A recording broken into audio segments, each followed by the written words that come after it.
자, 102쪽이에요. 오늘 102쪽 한번 봐봅시다. 앞에서는 우리 소설에서 가장 중요한 갈등 있잖아요. 그쵸? 여기서는 이제 주요 이제 소재에 대해서 나와요. 이제 소재 보면, 자, 작가가 의도한 바를 나타내기 위해서 선택한 작품의 재료를 소재라고 합니다. 그래서 소재는 인물의 상황이나 심리, 그리고 소설의 전반적인 주제와 분위기와 연관된다라고 보시면 되겠죠. 그래서 주요 소재가 무엇인지에 따라서 뭐 주제나 그 분위기가 확연히 달라진다라고 생각을 하시면 돼요. 그래서 이 소재의 기능이 어떤 역할을 하는지가 중요하겠죠. 첫 번째 보면은, 자, 이 소재가 오히려 인물 간의 갈등을 유발하거나 해소할 수도 있다라는 거예요. 그 대표적인 게 동백꽃이에요. 동백꽃인데 이 동백꽃에서 여기선 닭싸움. 여러분 동백꽃 이야기 다 알죠, 그치? 이 닭싸움을 점순이 일부러 걸잖아, 그치? 네가 감히 나를 거절해? 해가지고 그런 마음으로. 근데 오히려 이게 갈등을 유발하지만 해소되는 경우도 있는 거죠. 오히려 닭싸움 때문에 그 나가 닭을 죽임으로써 왜 이렇게 저 목이 메이냐? 죽임으로써 둘이 해소하게 되잖아요. 그쵸? 그래서 마지막에 점순이가 나를 덮치잖아. 그 장면 기억나요? 덮치는 장면, 덮치잖아요. 보시면 되겠죠. 그래서 이게 대표적인 갈등을 유발하거나 해소하는 기능을 하는 거고.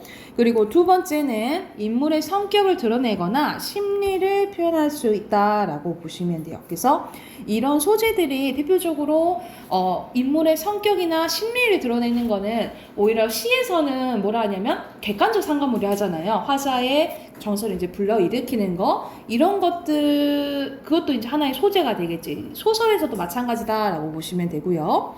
그리고 다음에 이어질 사건이나 주제를 암시하기도 하는데, 이게 대표적인 소나기네요. 이제 소나기는 또 이야기 알잖아요, 여러분. 유명한 소녀와 소녀의 이야기잖아요. 왜 제목이 소나기야? 소나기 죽어가지고 소나기예요? 소나기의 의미가 뭐야? 소나기는 잠깐 내린 짧은 비잖아. 그러니까는 소나기가 의미하는 것이 소년과 소녀의 그 짧은 사랑, 만남, 뭐 그런 사랑이라 하기엔 너무 거창스럽긴 하지만 그런 만남, 이게 좋겠죠?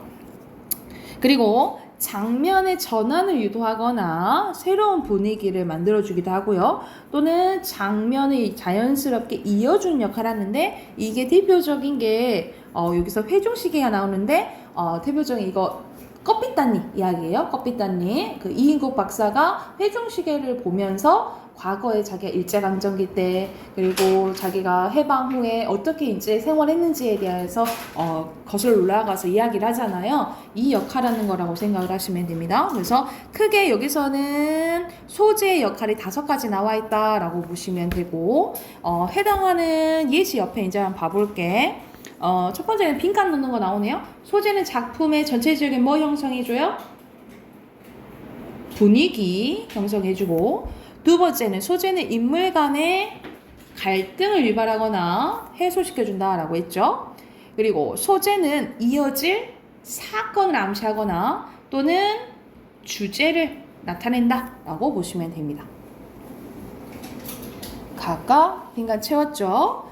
자, 그리고 여기서는 황석영의 산포 가는 길이라고 나오는데, 이제 산포를 가는 이 주인공이 나와요. 이 주인공이, 자, 누가 나오냐면 영달과 정씨라는 이제 인물이 나오는데, 이 정씨는 이제 산포를 가려고 합니다. 그리고 영달은 어디를 갈지 이제 목적지가 없는 사람이라고 보시면 되고, 이 중간에 이 두 남자가 누굴 만나냐면 백화라는 여자를 만나요. 그래서 이 백화라는 여자는 이제 영달에게 조금 이 사람들한테 마음을 여는데, 그래서 영달은 이제 갈 데가 없다 했잖아, 그치? 그래서 백화가 이제 영달한테 같이 갈까? 이제 제안을 하는데, 영달은 아무래도 가진 게 없어가지고 이제 거절하게 돼요. 그래서 둘이 같이 이제 산포를 가기로 하는데, 이 산포를 가는 길에 이제 노인한테 이제 묻습니다. 또 노인한테, 고향이 어딘데? 라고 하니까, 산포라고 아십니까? 라고 하니까, 오, 알지. 우리 아들님이 거기서 이제 도자 끄는데? 라고 얘기하는 거야.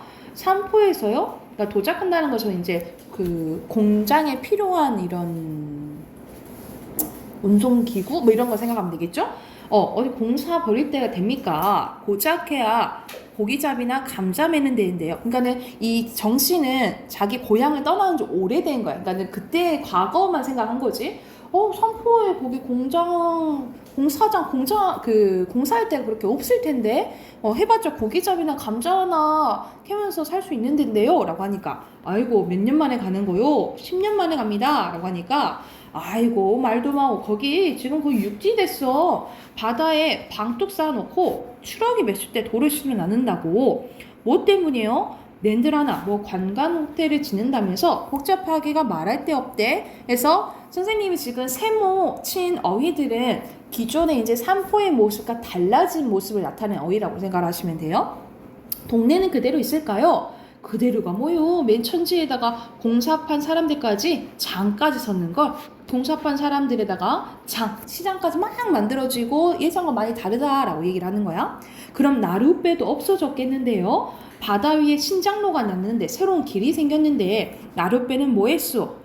사람이 많아지니 병고지. 사람이 많아지면 하늘을 잇는 법이거든 하면서 여기서는 삼포에 사람이 많아진 거에 대해서 이 사람은 노인은 좋게 생각하는 거야? 좋게 생각하지는 않는 거죠. 그쵸? 그래서 이 부분은 이 변해버린 현실에 대한 노인의 비판이 들어가는 부분이라고 보시면 돼요. 그래서 작정하고 벼르다가 찾아가는 고향이었으나 정씨에게는 풍문마저, 들리는 소문마저 낯설었다. 옆에서 잠자코 돼 있던 영달이 말했대요. 아이고 잘됐군. 거기서 우리 공사판 일이나 합시다. 이렇게 얘기를 제안을 한 거야.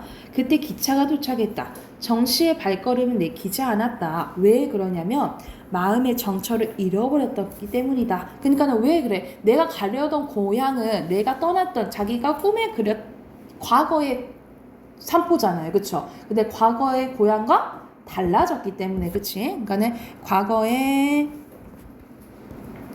고향과 달라졌기 때문에 거기에 가는 이유가 있어? 이유가 없던 거지, 그치? 그래서 마음의 정처였던, 고향이 마음의 정처였다는 거죠. 이것을 잃어버리게 된 거예요. 그러면 고로 이 정씨도 누구와 같이? 영달과 같이 정처를 잃어버리게 됐다. 갈 곳이 없어져 버리게 됐다라고 보시면 되겠죠. 그러니까 여기 나오죠. 어느 결에 정씨는 영달과 같은 똑같은 입장이 돼버렸다라는, 갈 곳이 없어져 버린 거야. 그래서 마지막에 어떻게 끝났냐면, 이거 진짜 완전 끝 부분이에요. 기차가 눈발이 날린, 눈발은 겨울이면 나를 더 힘들게 하는 거잖아요. 그쵸? 시련, 고난을 의미하겠지. 어두운 들판을 향해 달려가고 있을 때, 어두운 것도 좋지 않은 거잖아요. 그쵸? 그러면 마지막 문장은 뭘 의미하겠어? 정씨와 영달의, 얘네들의 앞날이 좀 좋을까? 좋지 않겠잖아. 그치? 밝지 않은 앞날을 암시한다 라고 보시면 되겠죠.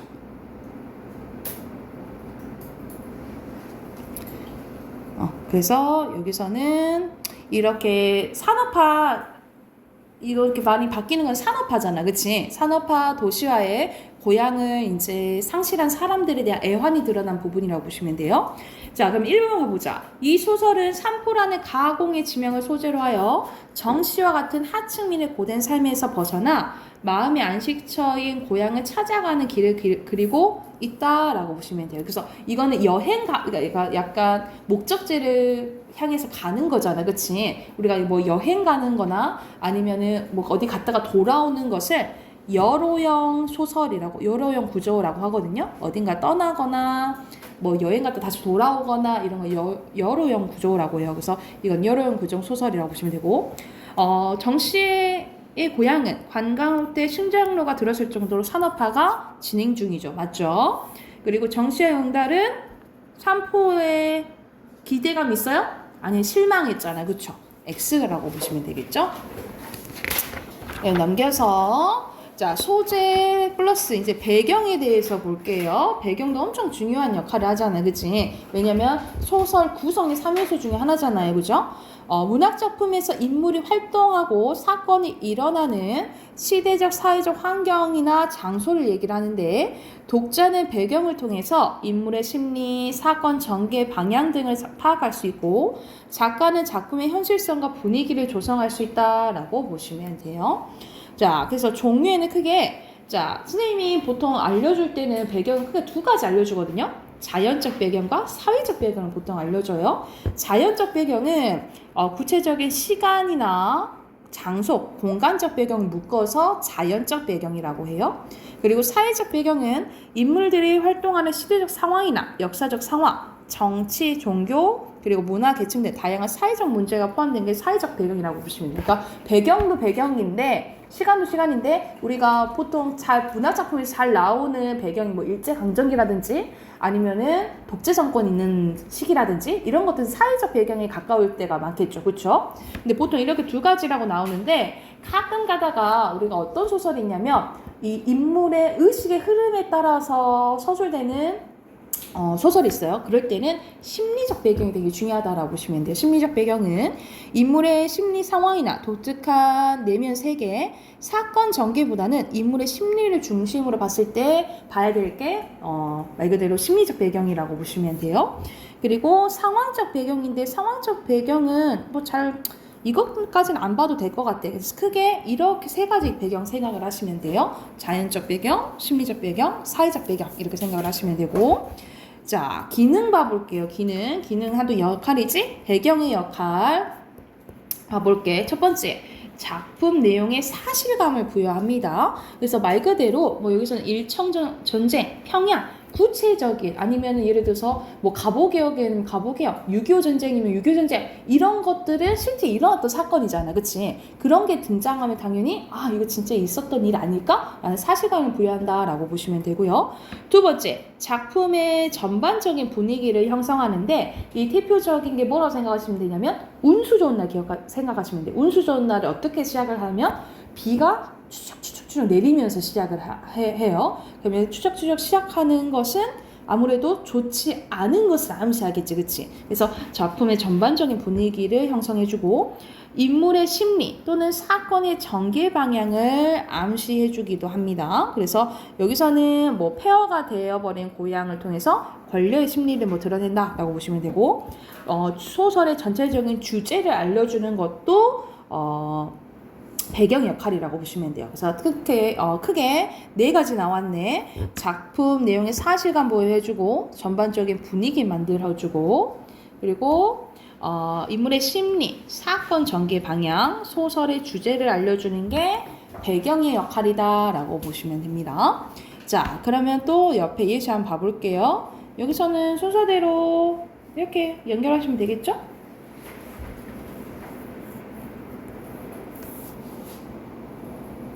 그리고 여기로 예시 나온 작품은 이태준의 달밤이라는 이제 작품인데 이때는 선생님 알기로는 일제강점기 때 배경인데 말 그대로 여기서는 뭘 보면 되냐면 서술자인 나가 황수건이라는 사람을 이제 관찰하는 1인칭 관찰자 시점이라고 보시면 돼요. 그래서 이 황수건이라는 사람이 조금 모질한 사람이에요. 좀 모질한 상황에서 약간 사회에 적응하지 못하는 것을 안타깝게 이제 바라보고 있다라고 보면 돼. 한번 보면 나는 성북동이라는 이제 공간이 나와요. 성북동으로 이사 와서 우둔하고 천진스러운 황수건을 만나게 됩니다. 나는 황수건과 이야기 나누면서 그가 신문 보조 배달부라는 것을 알게 되는데 나는 아무것도 아닌 것을 가지고 열심히 이야기하는 황수건을 보고 기분이 좋아집니다. 그래서 황수건은 원래는 지금 보조 배달부라고 했잖아요. 그치? 아예 신문 원배달이 되는 것이 완전 신문 진짜 배달하는 사람이 되는 것이 소원이라고 합니다. 그런데 이 보조 배달부까지 그러니까 말 그대로 잘려서 뺏긴 글을 보고 나는 참외 장사를 좀 하라고 3만 원을 이제 빌려주게 됩니다. 그러나 참외는 장마가 들어 미천을 까먹고 아내마저 달아났다는, 이때 아내도 있었는데 아내랑 사이는 좋았는데 아내가 왜 달아났냐면 이 황수건의 가족 때문에 떠나게 돼, 도망가게 돼요. 그래서 황수건은 소문을 듣는데 어느 날 황수건이 포도를 들고 나를 찾아오게 됩니다. 아무래도 자기 장사 미천까지 대줬던 사람이잖아. 그래서 고마워가지고 포도를 사들고 오는데, 근데 그 포도는 사온 게 아니었다라는 거지. 나는 수건이가 포도원에서 포도를 훔쳐온 것을 직감했다. 쫓아나가 매를 말리고 포도값을 물어줬대. 왜냐면 포도 장수가 쫓아와서 막 난리치니까 이제 포도값을 물어준 거야. 포도값을 물어주고 보니 수건은 어느 틈에 사라지고 보이지 않았다라는 거죠. 나는 그 5송이 포도를 탁자 위에 얹어놓고 오래 바라보고 아껴 먹었는데, 왜냐면 그의 은근한 순쟁 열매를 먹듯 하나를 가지고도 오래 입안에 굴려 먹었다라는 거죠. 왜냐면은 훔쳐오긴 했지만 이 포도를 가져온 것은 황수건의 마음인 거잖아, 그치? 그래서 이 은근한 순정의 열매는 황수건의 순박한 마음을 빗댄 거다라고 보시면 돼요. 순박한 마음을 비유했다라고 보시면 되겠죠. 그래서 오래도록 맛있게 이렇게 먹었다 생각해서 먹었다라고 얘기한 거야. 어제다 이제 떠오르네요. 이제 회상하는 게 봄이 나오는 거죠. 문 안에 들어갔다 늦어서 나오는데 불빛 없는 성북동 길 위에, 성북동이라는 게 잘 나오네. 위에는 밝은 달빛이 깁을 깐 듯했다라는 거죠. 그래서 여기서는 달밤이라는 배경이 이제 묘사가 되는 거예요. 그런데 포도원께로 올라오노라니까 누가 막지도 않은 목청으로 사계와 남이 다기가 노래를 불렀대. 이것은 이제 일본어 하면 술은 눈물인가 한숨인가 뭐 이렇게 슬픈 노래를 불렀던 거야. 부르며 큰 길을 좁다는 듯이 휘적거리며 내려왔다. 보니까 수건 같았다라는 거야. 나는 수건인가? 라고 아는 체 하려다가 그가 나를 보면 무한한 일일 것을 있는 것을 생각하고, 그 무한해할 일은 그 포도일 있잖아요. 이 포도일 때문에 아는 체를 못했다라는 거지. 확 길 아래로 내려서 나무 그늘에 몸을 감췄대요. 왜냐하면 누굴 배려해서? 수건이를 배려를 해서. 그는 그 길은 보지도 않고 달만 쳐다보며 노래는 이 이상 외우지 못하는 듯 첫 줄 한 줄만 계속 되풀이하면서 전에 본 적 없는 담배를 다 퍽퍽 빨다가 지나갔다라는 거죠. 그러니까 전에 안 피던 담배를 피고 갔다라는 것은 이 황수건이 잘 살고 있는 거야? 잘 살고 있지 않는 거죠. 그렇죠? 그래서 황수건의 고단한 삶을 암시하는 부분이겠지, 그치? 그러니까 잘 살고 있지 않은 걸 그렇게 도망가가지고. 그래서 이것도 마지막에 어떻게 끝나냐면 달밤은 그에게도 유감한 듯 했대. 그래서 시선이 어떻게 가냐면 아까는 시선이 1인칭 나로였잖아. 근데 시선이 누구한테 가요? 달밤으로 가요, 그쵸? 그래서 달밤이 그에게도 유감인 듯 했대. 그래서 의인화가 쓰인 거죠. 그래서 보다 내가 그에 대해서 유감인 듯 표현한 것보다 달밤이 유감인 듯 하다라고 표현을 한 거잖아요. 그쵸? 그래서 좀 더 약간 애상은 우리 슬픈 분위기예요. 애상적인 이제 분위기를 형성해주고, 오히려 이제 독자로 하여금 황수건에 대한 연민을 갖게 해준다라고 보시면 돼요.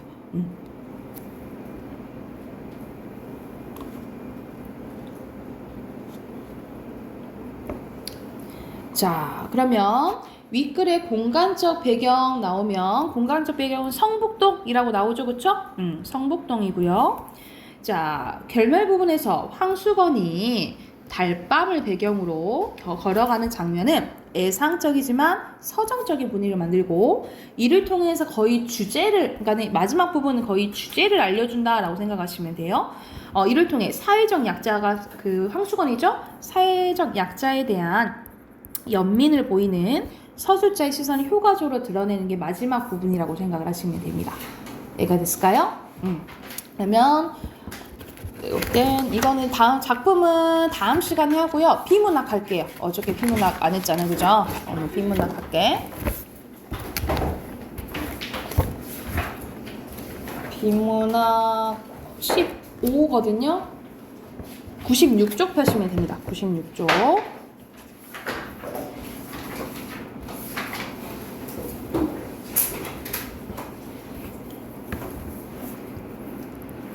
자, 여기서는 시각자료 보기의 이해네. 그래서 우리가 글로 막 보기에는 우리가 좀 파악하기 어려울 때는 도식화를 하잖아요. 간단하게 관계를 나타내거나. 그래서 시각 아니면은 어떤 과정을 보여주는 걸 이제 시각자료를 많이 쓰는데, 과정을 보여줄 때.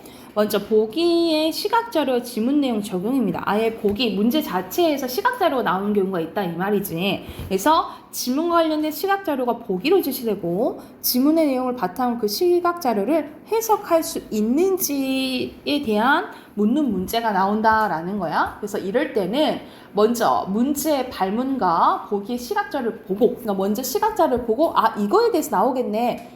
그 정보를 가지고 그것을 기준으로 지문을 더 자세히 보면 되겠죠. 그 해당하는 문제를 보면 되겠지. 그래서 그 시각 자료가 어떤 내용을 구체하고 있는지를 파악하고, 그럼 그 문단을 더 주의 깊게 보면 되잖아요. 그죠? 보기에 시각 자료와 관련된 지문 내용을 찾았다면 중요한 정보들을 정리하고 그 정리한 정보를 바탕으로 선택지, 그러니까 보기 오지선다형에 나온 그 내용들의 적절성을 판단해서 문제를 풀면 된다라고 보시면 됩니다. 그래서 여기서는 예시로 과학 지문이 나와 있는데 한번 봐볼게. 박테리오 파지에 대해서 나오는데, 이 박테리오 파지는 대표적으로 그 안 좋은 균에 기생해서 안 좋은 균을 이제 없애는 건데 한번 봐볼게요. 박테리오 파지는 머리와 꼬리 섬유로 구성되어 있는데, 자, 그러면 이거 구성되어 있다 했잖아. 그럼 이건 설명 방법이 뭐예요? 어떤 한 대상의 구성 요소를 밝히면 설명 방법 뭐라고 하죠?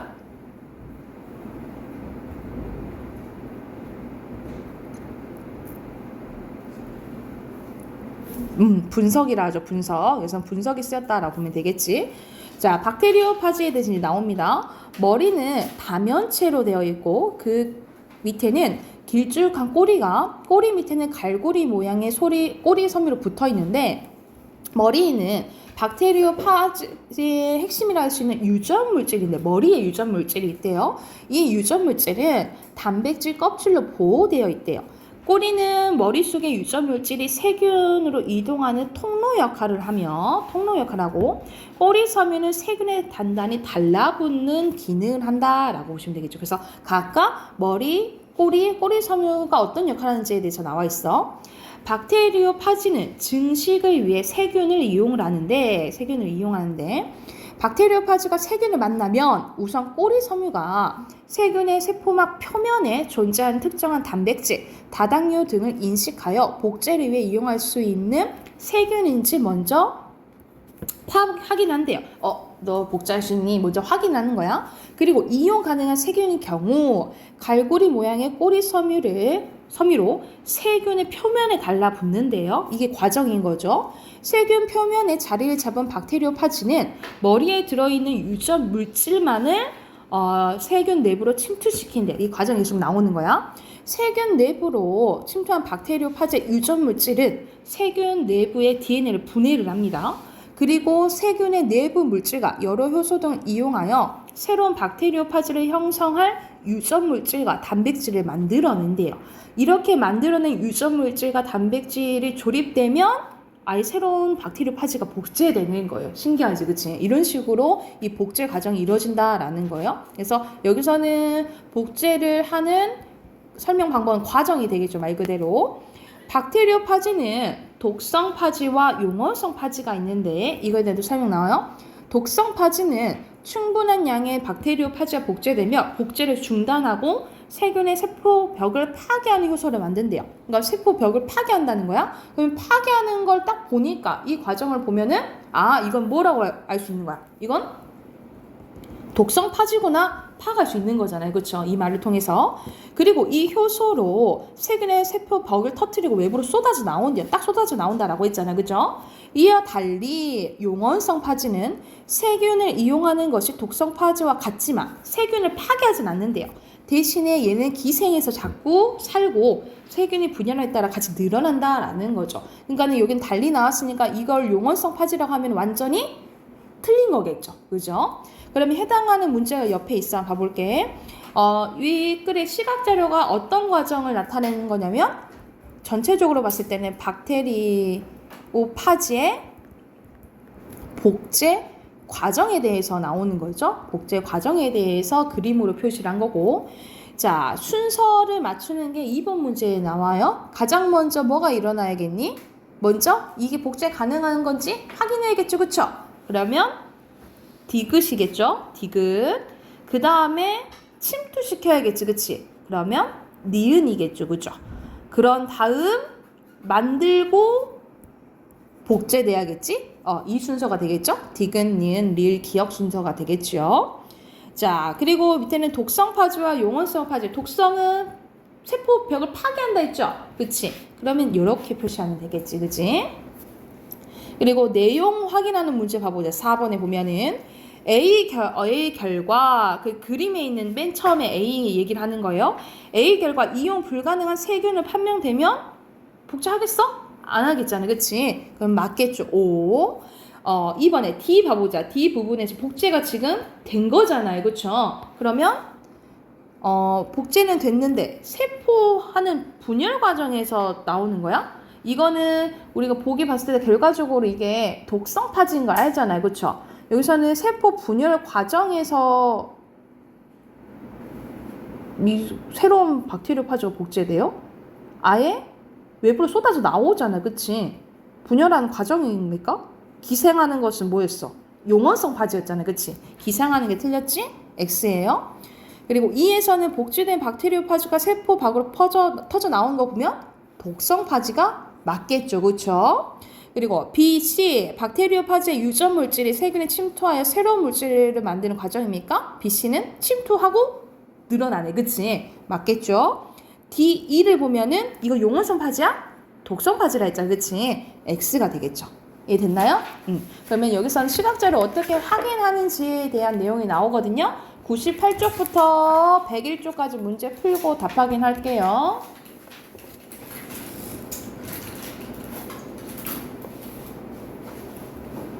답 확인해 봅시다. 98쪽 보면은 여기서는 이제 산업 입지론에 대해서 나오죠. 그래서 이제 뭐 예를 들어서 뭐 공장을 세우는 데서 그 장소, 어떤 장소가 제일 좋을지에 대해서 나오는데, 그래서 이것을 이제 표로 이제 정리한 게 이제 복인 거죠. 1번부터 한번 봐볼게. 여기서는 보기의 그래프가 거리에 따른 어떤 관계를 나타내냐면, 거리에 따른 뭐에 대해서 나온 거예요? 총 비용과 총 수입에 대해서 나온 거잖아요. 그쵸? 그러면 뭐라 쓰면 되냐면, 총 비용과 총 수입의 관계 이렇게 쓰면 되겠죠. 1번은 총 비용과 총 수입의 관계고, 2번 가보자. 이거 내용 정리한 거죠. 최적 입지로부터 공장의 위치가 멀어질수록 총 비용은 증가하겠죠. 왜냐면 그 거리가 있으니까. 그치? 그리고 총 수입은 감소하게 되고, 총 비용과 총 비용이 총 수입보다 크면 손실이 발생하고, 총 수입이 총 비용보다 크면 당연히 이윤이 발생하게 되겠죠. 이익이 발생하겠지. 준체적 입지론에 따르면 공장은 이윤의 공간적 한계 범위 안쪽에는 이윤이 발생한 곳을 어디든지 입지할 수 있다 그랬죠. 그쵸? 자, 이제 이 보기를 보고 이제 분석하는 거네. 그죠? A와 C 사이네요. A와 C 사이에 어느 곳에 공장을 세우더라도 손실이 발생하지 않나요? 그러겠죠. 그치? 맞고요. 그리고 D에 세운다면 C에 세웠을 때보다 총 비용이 크기 때문에 이익이 적겠어요? 여기서는 둘이 만나니까 똑같잖아. 그치? 그러니까 X겠죠. 그리고 E에 세운다면 B에 세웠을 때보다 총 수입 차이가 크나요? B는 요 정도인데 E는 요 정도잖아. 그치? 더 크죠? 자, 두 번째 거 보면은 여기서는 이제 동심원 모델 또는 선형 모델 두 가지 이제 동심원 모델이랑 선형 모델에 대해서 나오는데, 그래서 각각 정리한 게 이제 왼쪽 오른쪽이 되겠죠. 그죠? 자, 이거 이제 내 바로 빈칸 채워볼게. 1번에 도시가 도심을 중심으로 동심원이 커지고요. 인구의 과밀화에서 벗어나고 쾌적한 환경에서 살고 싶은 거주자들이 외곽으로 옮겨가면서 이동하면서 형성하게 되는 거죠. 동심원 모델은. 그리고 도시의 일반적인 구성 요소인 이런 것들이 반영되지 않아 다른 도시에 적용하기는 한계가 있다라는 내용이고요. 그리고 선형 모델의 특징이 정리된 거 봐볼게요. 1번에 지대와 교통로에 따라 도시가 도심을 중심으로 부채꼴 모양, 이런 부채꼴 모양으로 형성되는 거고, 도심에서 외곽으로 부채살 모양의 간선, 뭐가 생긴다고 했어요? 뭐지? 3분단은 왜? 간선 교통로가 생긴다 했죠? 간선 교통로가 생기고, 그리고 3번에 대규모 교통시설이 입지하는 곳에서는 경공업 지구가 생긴다고 했죠. 경공업 지구가 D가 나오지, 그치? 자, 이렇게 봤을 때, 자, 각각 기역, 니은, 디귿, 리을을 확인하면서 봐야겠죠.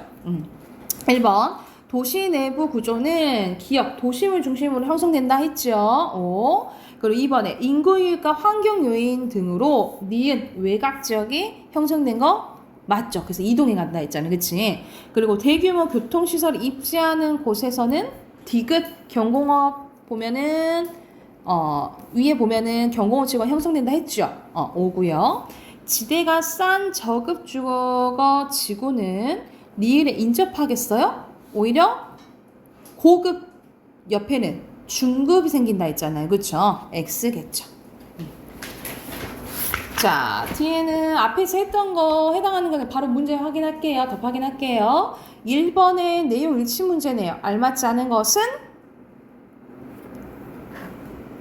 5번이죠. 자, 단백질은 세포 내부에 있는 거죠. 그치? 세포 내부에 있고. 그리고 2번에 이거는 독성 파지였잖아요. 그죠? 알맞지 않은 것은 4번이 되겠지. 기생하는 거 아니고. 그리고 3번에 여기서는 유전물질이 어디에 있는지 모를 때, 자, 확인했는데 DNA에서는 인이, 단백질에서는 황이 있다라는 것을 봤을 때 이제 실험을 한 거예요. 그죠? 그러면은 DNA 물질은 당연히 우리가 유전 물질은 우리가 DNA에 있다는 것을 알고 있었지만 이때 당시는 몰랐다는 거잖아요. 그지? 확인하는 거죠. 그랬기 때문에 여기서는 DNA 구조와 복제 과정 알고 있었기 때문에 가능한 거였어요. 모르잖아. 그치? 이건 아니죠. 그리고 여기서는 당연히 황은 없고 인만 있어야겠지. 왜냐면 DNA 유전 물질이 있으니까. 그지? 니은 맞겠죠. 그리고 박테리오파즈가 유전 물질만을 세포 안으로 들여보내는 것을 이용한 거 맞겠지. 그래야지 밝혀지잖아요. 그치? 디귿 맞겠네. 답은 3번이 되겠어요? 이해가 됐을까요? 그러면 문법, 마지막 문법 꺼내봅시다.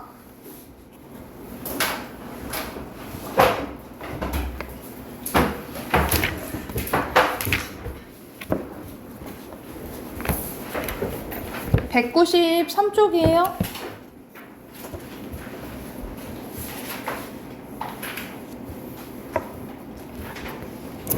자, 어제 잠깐 이제 표준 발음법에 대해서 했는데, 표준 발음법은 정할 때는 무슨 성을 본다 했어요? 전통성과 합리성 본다 했지, 그치? 그래서 전통성은 예전부터 어떻게 발음해 왔는지 그걸 보는 거고, 합리성은 이제 왜 이렇게 발음이 되는지 설명할 줄 알아야 된다라고 봤어요, 그쵸? 자, 그리고 이제 발음의 첫 번째부터 자음과 모음에 대해서 이제 나옵니다. 여러분이 이제 아시다시피 자음은 19개로 되어 있고요. 그래서 기역부터 히읗까지가 14개고, 그리고 쌍자음이 5개라고 보시면 돼요. 쌍자음 5개. 그래서 총 19개라고 보시면 되고, 지금 쓰이는 게.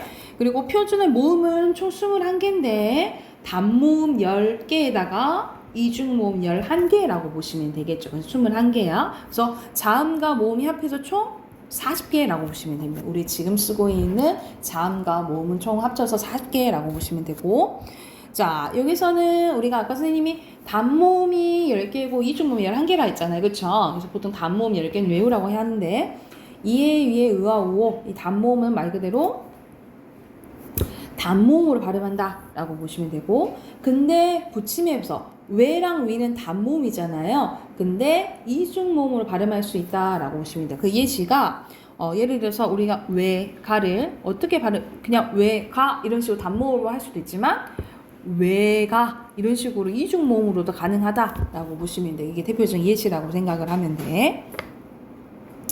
자, 근데 5항 보면은 자, 이 21개 중에 11개 이중모음은 말 그대로 이중모음으로 발음하는데 항상 예외가 있죠. 다만 이런 걸 잘 봐야 돼. 다만 자, 조건은 용언의 활용형이어야 돼요. 용언의 활용형. 그러니까 동사나 형용사여야 되겠죠. 그쵸? 그치?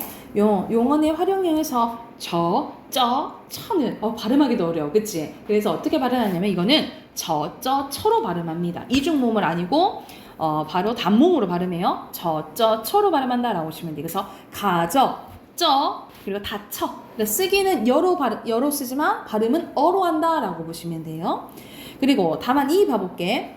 자, 한자 네 외에 이건 한자가 꼭 아니어도 되겠다. 한자가 아니고 그냥 네 외에 얘는 애로도 발음한다라는 것을 허용을 해준다 이 말이겠죠, 그렇죠? 그래서 계집도 되지만 계집 이것도 되고 계시다도 되지만 계시다 이것도 된다 이 말이야. 다만 여기서는 이제 의 발음이 나오는데 가장 우리가 중등 과정에서도 많이 나오는 게 의 발음이라고 생각하시면 돼요. 이 의 발음. 자, 이거는 한꺼번에 이 표현을 설명을 해주면 이 의사일 때 의 있잖아요. 이건 의는 이중모음이잖아요. 그렇죠? 이중모음 우리가 전라도 사람들은 이 의 발음을 잘 못한다 하잖아. 그래서 의사 이렇게 발음한다 하죠. 의 발음을 많이 한다 하잖아요. 그래서 이거를 자 이거는 우리가 보통 모음 앞에 있는 이응은 음가가 없잖아. 그치? 이런 식으로 음가가 없을 때 첫 번째는 무조건 이건 의로 발음을 해야 돼요. 그래서 예를 들어서 의사는 말 그대로 의사 이렇게 발음하는 것이 원칙이다 라고 보시면 되는데 근데 첫 번째 글자가 아니면 뭐로 가능하냐면 이로 발음하는 것도 가능해요. 그래서 봐보자. 이거는 첫 번째 글자가 아니죠. 그쵸? 이럴 때는 원칙은 의로 발음해야 되지만 이로도 가능하다라고 보시면 돼요. 그래서 주의 그리고 주의도 가능하다라고 생각하면 되고 그리고 뭐도 가능하면 만약 조사라고 한다면 주의의 예를 들어서 표말 뭐 이렇게 쓴다고 한다면 의는 이건 조사잖아요. 그쵸? 이 조사는 원칙은 의로 발음하는 것도 의지만 모두 허용해주면 애로 발음하는 것도 허용을 해줘요. 그래서 주의의 표말 이거 두 개 가능하다라는 거지. 그래서 그거에 대한 설명이 다만 3이랑 다만 4예요. 그래서 자, 첫 소리를 가지고 있는 이건 또 설명 안 해줬구나. 만약 이거는 첫 소리를 갖고 있지 않잖아요. 근데 첫 소리를 갖고 있으면 이거는 무조건 2로 발음해요. 무조건 2로 발음해야 된다라고 보시면 됩니다. 그래서 자, 다만 3 봐볼게. 다만 3 보면 첫 소리를 가지고 있는 의는 2로 발음해야 돼. 이건 무조건 2로 발음해야 된다라고 보면 돼. 그래서 닐리리, 링큰, 무니 가장 많이 나오는 게 이건 무니인 거야. 무니. 그리고 띄어쓰기요. 띄어쓰기. 이런 식으로 앞에 자음을 갖고 있으면 무조건 2로 발음해야 된다라는 거고 다만 4 보면 단어의 첫 음절 위에 의는 2로 그러니까 첫 음절이 아니면 2로 가능하고 조사의는 애로도 발음을 허용하는 거예요. 그러니까 허용이라는 것은 원칙적으로 의로 해야 되지만 이로 발음하고 애로 발음하는 것을 허락해준다 이 말인 거야. 그래서 가장 많이 나오는 이제 예시가 뭐가 있냐면 이거 많이 했을 거예요. 민주주의의 의라는 단어가 있다면 자 이거는 어떻게 발음하는 거야? 이거는 첫 번째 글자가 아니니까 의도 되지만 뭐도 돼요. 이도 되죠, 그쵸? 근데 이때는 조사잖아요, 그쵸? 이럴 때는 의로 원칙적으로 발음해야 되지만 뭐도 돼요? 애도 되죠, 그쵸? 자, 그런데 이거는 옆에 이거를 이렇게 조금만 옆에 가시죠. 이럴 때는 첫 글자잖아요. 첫 글자는 무조건 이중모음으로 발음해야겠죠, 의. 근데 이거는 첫 번째 글자가 아니니까 의도 되고 이도 되겠죠. 이해됐나요? 그러면 이건 경우의 수가 몇 개나 나온 거야? 2 곱하기 2 곱하기 1 곱하기 2 경우의 수가 8개 나온다라고 보시면 되겠죠. 그래서 이건 발음할 수 있는 경우의 수가 8개 나온다라고 보면 돼. 그래서 이건 어떻게 가능한지 가장 많이 나오는 단어다라고 생각을 하시면 돼요. 이해가 됐을까요? 자, 그러면 넘어가 봅시다. 썼으면 넘어가 볼게요. 자, 음의 길이 봐볼게요. 음의 길이로 우리는 모음의 장단으로 구별을 발음하되 단어의 첫 음절에서만 긴 소리가 나지 않는 것을 원칙으로 합니다. 자, 그래서 여기서는 우리가 사람 눈 있고 내리는 눈이 있잖아요. 우리가 내리는 눈을 길게 발음하잖아. 그치? 내리는 눈을 길게 발음하는데 이거는 첫 번째 글자에서만 그렇지 두 번째 글자에서는 두 번째 음절에서는 길게 발음하지 않아요. 그래서 첫 번째 음절에서만 길게 발음하고 두 번째 음절에서는 길게 발음하지 않는다라고 보시면 되겠죠. 말 그대로 자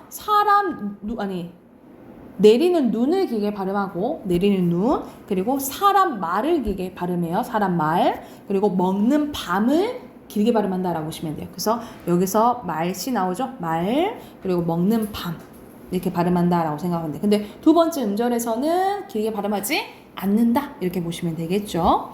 이거는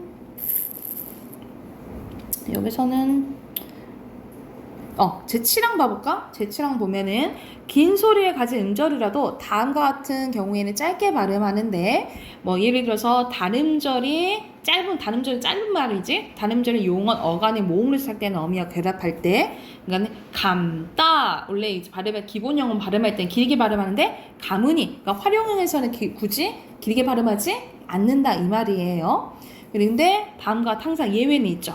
여기서는 예외 이제 보시면 되고 그리고 용언 어간의 피동과 사동 전민사와 결합하는 경우에도 그냥 짧게 발음한다 라고 보시면 되고 그런데 또 예외가 있어. 끌리다, 벌리다, 없애다는 앞에를 길게 발음한다 라고 보면 되겠죠. 이거는 그렇게 잘 나오진 않는 부분이어서 넘어갈게요. 자, 여기서는 이제 우리가 의문하면은 배웠던 게 의문의 변동이잖아요. 그쵸? 의문의 변동과 관련된 조항이라고 생각하시면 돼요. 그래서 발음과 관련된 거, 특히 받침의 발음에 대해서 나오는데 첫 번째 우리가 음절의 끝소리 규칙 나오네. 그치? 음절의 끝소리라는 것은 받침 얘기를 하는 거예요. 그러니까 말 그대로 우리가 각 이렇게 있다면 이게 초성이고 이게 중성이고 이걸 종성이라 하잖아요. 초성, 중성, 종성이 이루어지는 게 음절인데 이 음절 중에 이 종성이 이제 끝소리라고 보시면 되겠죠. 그래서 음절의 끝소리 규칙은 같은 말로 7종성법이라고 불러요. 7종성법이라는 것은 쓸 때는 상관없지만 발음할 때 이 7개 중에 하나로 바뀐다라고 보시면 되겠죠. 그래서 가장 많이 외우는 게 가느다란 물방울 뭐 이렇게 외우셔도 되고 그녀 다리만 보여 이렇게 외우셔도 되고 그래서 선생님은 학생들이랑 맞는 게 그날 드라마 봤어 또는 한참 벅 유행일 때 그날도 라면 벅 하고 이렇게 만들거든요. 그래서 외우기 쉬운 걸로 외우시면 돼요. 그러니까 쓸 때는 상관없는데 발음할 때 이것 중에 하나로 바뀐다라고 생각하면 돼. 그래서 우리가 음운의 변동은 크게 4가지 현상이 있거든요. 교체, 첨가, 탈락, 축약 이렇게 4가지 현상이 있는데 이 음절의 끝소리 규칙은 어디에 속하냐면 바뀌는 교체에 속한다 라고 보시면 돼요. 음절의 끝소리 규칙은 교체에 속하는 거예요. 그래서 각각 키읔, 쌍기역, 키읔은 기역으로 발음 나고요. 쌍기역, 키읔은 기역으로 발음 나고요. 시옷, 쌍시옷, 지읒, 치읒, 티읒은 디귿으로 발음 나고요. 피읍은 비읍으로 발음 나요. 그래서 가장 헷갈리는 게 예를 들어서 우리가 이것을 히읗으로 발음하는 경우가 있어요. 히읗이 아니고 히읗이에요. 히읗이야. 그래서 보통 발음할 때는 히읗 이렇게 하는데 히읗이라고. 그러니까 히읗은 디귿으로 발음한다 라고 생각을 하시면 됩니다. 그리고 두 번째 나오는 게 뭐냐면 자, 자음군 단순화예요. 자음군이라는 것은 자음이 여러 개 있으면 자음군이라고 하는데 말 그대로 자음군 단순화라는 것은 둘 중에 하나가 빠지는 거라고 생각하시면 되겠죠. 그래서 음절의 끝소리의 규칙과 달리 자음군 단순화는 어디 현상에 속하냐면 탈락 현상에 속한다. 음운의 변동 중에서 탈락 현상에 속한다라고 써놓으시면 돼요. 그래서 겹받침, 기역, 시옷은 기역으로 발음 나고요. 니은 지읒은 니은으로 발음 나고요. 리을 비읍, 리을 시옷, 리을 티읕은 리을로 발음 나고 비읍 시옷은 비읍으로 발음 나요. 이건 각각 겹받침 중에 앞에 게 발음 나는 거다라고 생각을 하시면 되겠죠? 앞에 게 발음 나는데 항상 또 예외가 있지, 그치? 여기서 리을 비읍 동을 해놓자. 이 리을 비읍이 예외가 있는데 이 리을 비읍은 조건에 따라서 다만 나오잖아, 그치? 다만 밥은 밥으로 바르고 널은 넙으로 바르는데 이때 당시에는 그냥 넙은 이렇게 외우시면 안 되고 어떻게 외우냐면 자 밥다 넙죽하다 넙둥글다 그리고 넙적하다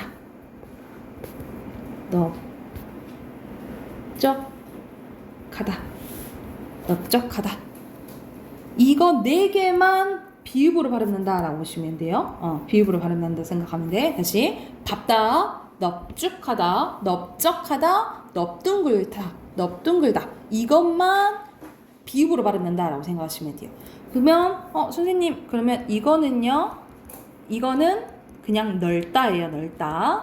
넓다. 이렇게 네 가지만 방금 네 가지 했죠?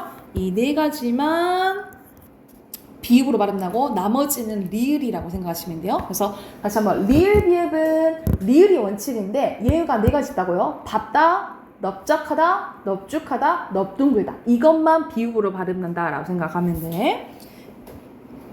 얘가 됐나요? 자 그리고 겹받침 이건 기역 뒤에가 발음나는 경우라고 보시면 돼요. 리을 기역은 기역으로 리을 미음은 미음으로 리을 피읍은 비읍으로 발음나. 이거는 뒤에가 발음나는 경우라고 생각하면 돼. 근데 또 이것도 예외가 있어. 리을 기역 동그라 해놓자. 리을 기역. 리을 기역 동그라 해놓자. 이 리을 기역은 봐봐. 대표적으로 닭이 있죠. 닭 생각하면 기역 뒤에가 발음나잖아. 그치? 근데 다만 또 봐보자. 용언에 이건 용언일 때요. 용언의 어감말음 리을 기역은 기역 앞에서 리을로 발음합니다. 그러니까 말 그대로 만약 리을 기역 뒤에 기역이 오면 그냥 연음된다라고 생각하시면 돼요. 그래서 말게 이렇게 되겠죠. 이거 그거 됐다. 오타다. 말게예요. 말게. 오타 났네. 말게예요. 말게 묽고 얼거나 이렇게 된다라고 생각하시면 돼요. 오타 났네. 말게. 그러니까 예를 들어서 봐봐. 이거는 어떻게 발음나겠니? 이거는 낙다겠죠? 낙다겠지. 그치? 기역으로 발음해야 되니까 낙다겠죠? 근데 니은 기역 뒤에 기역이 왔어. 그러면 어떻게 발음해야 돼? 날고 이렇게 발음해야 되겠지. 그치? 그래서 리을 기역은 기역이 원칙이나 뒤에 기역이 오면 연음돼서 날고 이렇게 발음된다라고 생각을 하시면 돼요. 여기까지 됐을까요? 그래서 이건 예외 생각하면 돼. 리을 비읍이랑 리을 기역 그 예외 생각을 하시면 돼요. 자, 넘겨봅시다. 넘기면 히읗의 발음 나옵니다. 히읗의 발음. 히읗과 관련된 거. 자, 첫 번째 봐볼게요. 히읗. 그러니까 니은 히읗과 겹받침도 마찬가지야. 히읗이 들어간 거. 히읗 뒤에 기역, 디귿, 지읒이 오면 이것은 합쳐져요. 그래서 각각 키읔, 티읕, 치읒이 됩니다. 이거는 줄어드는 현상이어서 어디에 속하게 되냐면 자음, 축약에 속한다라고 보시면 돼요. 줄어드는 현상인 거예요. 그래서 기역, 히읗 뒤에 기역, 디귿, 지읒이 만나면 각각 키읔, 티읕, 치읒으로 됩니다. 그래서 놓고, 좋던 이런 식으로 발음이 나는 거야. 그리고 밑에 붙임 보면은 받침 기역, 디귿, 비읍, 지읒 뒤에 기역, 디귿, 지읒, 기역, 디귿, 비읍, 지읒 뒤에 히읗과 결합하는 경우도 각각 키읔, 티읕, 피읕, 지읒이 되는 거예요. 이것도 축약인데 축약 중에 자음 축약이에요. 축약 중에 자음 축약이어서 우리가 자음 축약은 같은 말로 뭐라 하냐면 이것들은 다 거센 소리잖아요. 그쵸? 그래서 거센 소리 대기라고 한다라고 보시면 돼요. 같은 말로 자음 축약은 거센 소리 대기라고 해요. 그래서 대표적으로 우리 봐봐. 이거 어떻게 발음하니? 극혐 이렇게 되잖아. 이런 식으로 줄어드는 축약 현상이라고 보시면 돼요. 그리고 규정에 따라 디귿으로 발음되는 시옷, 지읒, 치읒, 티의 경우에도 이해준한다라는 건데 말 그대로 우리가 옷 한 번은 각각 단어잖아요. 그러면 음절의 끝소리 규칙이 적용되고 합쳐져요. 그래서 옷 이렇게 발음되잖아, 그치? 디귿이랑 히읗이 합쳐져서 티읕이 된다. 이 말이라고 생각하면 돼. 이건 음절의 끝소리 규칙이 적용되고 합쳐지는 경우가 말한다라고 보면 돼요. 그래서 이 여기서는 무슨 현상이 일어난다라고 의문의 변동에서 보냐면 음절의 끝소리 규칙이니까 교체잖아요. 교체 일어난 다음에 축약이 일어난다라고 보시면 되겠죠. 음절의 끝소리 규칙 적용된 다음에 그 다음에 합쳐지는 축약이 일어난다라고 생각을 하면 돼. 그러면 됐으면 2번, 큰 2번으로 넘어갈게요. 자, 히읗 뒤에 시옷이 오면요. 이 시옷이 쌍시옷으로 발음됩니다. 그래서 아예 시옷이 탈락되는 거야. 그치? 그래서 닷소, 만소, 실소 이렇게 된다라고 보시면 돼요. 히읗 뒤에 시옷이 결합되는 경우에는 오히려 히읗이 탈락되고 시옷이 쌍시옷 발음된다. 된 소리가 난다라고 보시면 되고요. 3번에 히읗 뒤에 니은이 오잖아요. 그러면 히읗이 니은으로 발음이 난대. 그래서 대표적으로 놓는, 쌌네 이렇게 된다라는 거. 이건 결과만 나왔지 사실 어떤 현상이 일어나냐면 봐보자. 놓는 한번 봐볼게. 자, 이거는 하나의 단어야, 그치? 그래서 처음에는 어떤 현상이 일어나냐면 not 이렇게 발음. not. 그래서 어떤 현상이 일어나냐면 음절의 끝소리 규칙이 적용이 돼요. 음절의 끝소리 규칙. 그렇지? 그런데 자, 뭐가 만나냐면 디귿과 니은이 만나잖아요. 그쵸? 이 디귿과 니은이 만나면 니은이 무슨 소리니? 콧소리잖아. 그치? 비음이잖아. 비음이 됩니다. 그래서 결과적으로 어떻게 발음 나냐면 놓는 이렇게 발음이 나는 거야. 그래서 비음화가 적용이 돼요. 비음화가. 그래서 결과적으로 놓는 이렇게 발음이 되는 거예요. 근데 여기서 조항에서는 결과만 보여줘서 니은이 오면 니은으로 발음된다 이렇게 된 거잖아. 근데 사실상은 교체가 2번 일어나서 결과적으로 이건 교체죠. 둘 다 교체야. 교체가 2번 일어나서 놓는으로 발음된다라고 생각을 하시면 돼요. 그래서 이 조항의 표준 발음 조항을 봤을 때 음문 변동이 어떤 현상이 일어나는지 해석할 줄 알아야 돼. 자, 그런 다음 니은, 히읗 뒤에 니은이 결합된 경우에는 오히려 히읗이 발음되지 않는데요. 이거는 자음군 단순화와 관련된 거죠. 그래서 그거는 말 그대로 안내, 자음군 단순화잖아요. 그렇죠? 그리고 이것도 마찬가지고 뚫레는 어떤 현상이나 일어나니? 자음군 단순화 일어나고 니은과 리을이 만나면 니은이 리로 반하잖아요. 그쵸? 유음화가 일어난 거지. 그치? 그러면 이거는 탈락 일어나고 교체가 일어난 걸 생각하시면 되겠죠? 뚫는 이것도 마찬가지겠지. 그치? 그리고 4번 가볼게요. 히읗 뒤에 모음으로 시작되는 어미나 전미사 결합하는 경우에는 이거는 형식 형태소를 의미하는 거죠. 의미가 없는 조사나 어미가 왔을 때는 어미나 전미사가 왔을 때는 히읗을 발음하지 않는데 말 그대로 히읗 탈락 현상이 일어난다라고 보시면 돼. 이건 탈락 현상이라고 보면 돼. 모음으로 시작되는 어미나 전미사가 오면은 히읗이 발음되지 않는다. 그래서 우리가 예를 들어서 우리가 좋아 이렇게 발음 안 하잖아, 그치? 좋아 이렇게 발음하잖아요. 이런 이제 어미나 전미사가 올 경우에는 모음으로 시작하는 이때는 히읗이 탈락된다라고 보시면 됩니다. 여기까지가 히읗 발음이라고 생각을 하시면 되고요. 자, 연음 봐볼게. 연음은 말 그대로 받침 소리가 옆으로 가는 거라고 보시면 돼요. 너 잠 왔지 너? 아니야? 괜찮아? 응. 뭔데? 너. 자, 연음 봐볼게. 호받침은 받침이 하나 온 거 얘기하죠. 쌍받침은 똑같은 게 2개 온 거라고 생각하시면 돼요. 예를 들어서 호받침, 쌍받침인 거야. 이거는 모음으로 시작되는 조사나 어미, 전미사 결합할 때는 제 음가대로 뒤 음절 소리를 옮겨 발음한대요. 이 말이 어려운데 간단하게 말하면 그냥 연음된다, 옮겨서 발음된다 이렇게 생각하면 돼. 네, 제 음가대로 같이 이제 서술형으로 만약 나온다 한다면 이걸 설명할 줄 알아야겠지. 제 음가대로 뒤 음절 소리를 옮겨서 발음한다라는 거야. 근데 진짜 간단하게 2글자로 표현할 수 있는 그냥 연음된다 이 얘기라고 보시면 돼요. 그래서 옷이 이렇게 된다라는 거지. 그리고 겹받침은 서로 다른 걸 얘기하는 거예요. 그래서 예를 들어서 아까 리을 비읍 이런 것도 겹받침이겠지, 그치? 이 겹받침이 모음으로 시작되는 조사나 어미, 전미사와 결합되는 경우에는 둘 중에 뒤에 것만 뒤에 음절 첫소리를 옮겨 발음하는 거예요. 근데 이 경우에 만약 시옷이 있다면 시옷은 된 소리가 난다 라고 보시면 돼요. 시옷은 된 소리가 난다 라고 보면 돼. 그러니까 예를 들어서 봐봐. 앉아 그러면은 하나가 옆으로 그냥 가는 거잖아. 그치? 근데 시옷일 경우에는 뭐가 되는 거야? 된 소리가 난다 라고 보시면 돼요. 넋이 없어. 값을 이런 식으로 시옷은 연음되면 된 소리로 발음한다 라고 보시면 돼요. 자, 5항 가볼까? 15항. 자, 받침 뒤에 모음 아, 어, 오, 우, 위로 시작되는 실질 형태의 소가 실질 형태의 소라는 것은 의미가 있는 단어를 얘기하는 거지. 그치? 이게 결합되는 경우에는 대표음으로 바뀐다라는 것은 뭐가 적용되는 거야?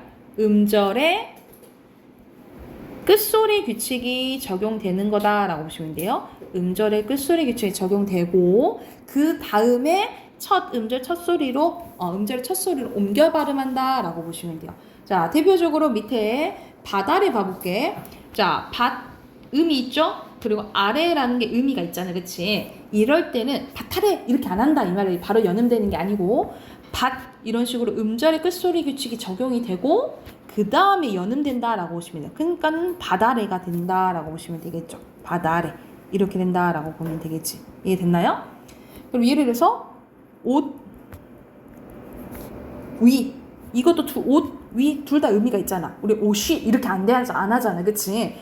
옷 디귿을 발음 되죠? 그래서 어디 이렇게 발음이 되는 거죠. 어디 이런 식으로 뒤에 의미가 있으면 뒤에 모음으로 시작하는 실질 형태소가 오면은 음절의 끝소리 규칙이 적용이 되고 그 다음에 뭐가 돼?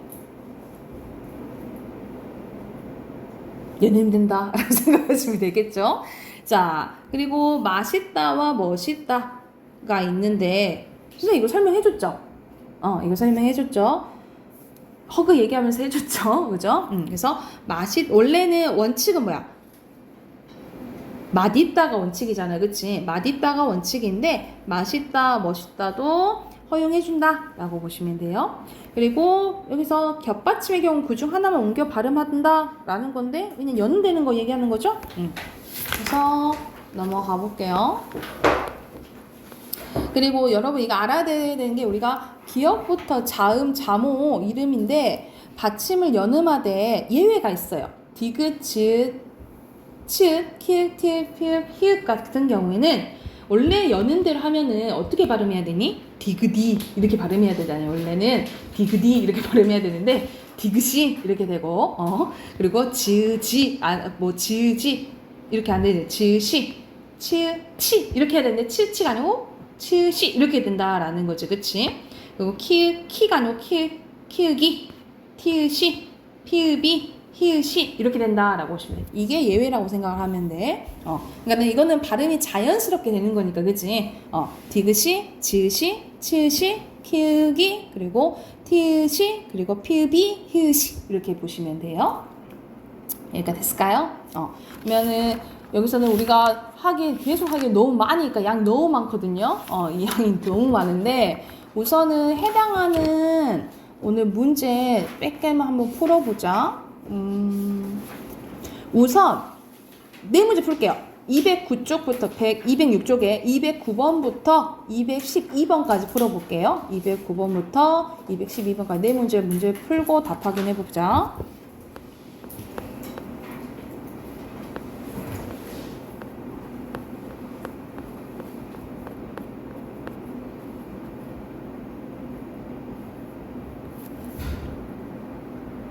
해봅시다.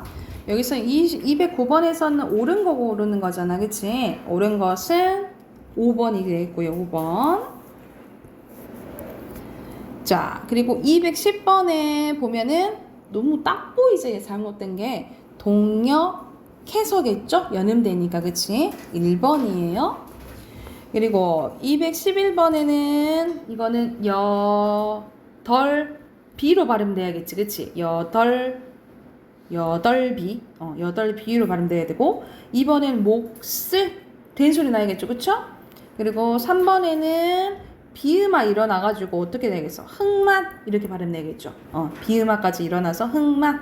적용 내용은 B랑 C 맞나요?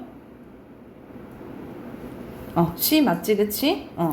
그리고 이거는 갑까지 발음은 맞죠? 갑까지 맞는데 B만 적용돼야겠지, 그치? 뒤에 어차피 된소리니까. 그리고 닭하고는 맞죠. 답 5번이에요. 그리고 212번에 알맞지 않은 것은 시옷은 된소리 나야 된다 했잖아. 갑시죠, 갑시. 그래서 4번. 네, 됐을까요? 그래서 나머지 부분은 다음 시간 이어서 할게요. 다음 시간에 어휘 외워오시고 숙제 없네?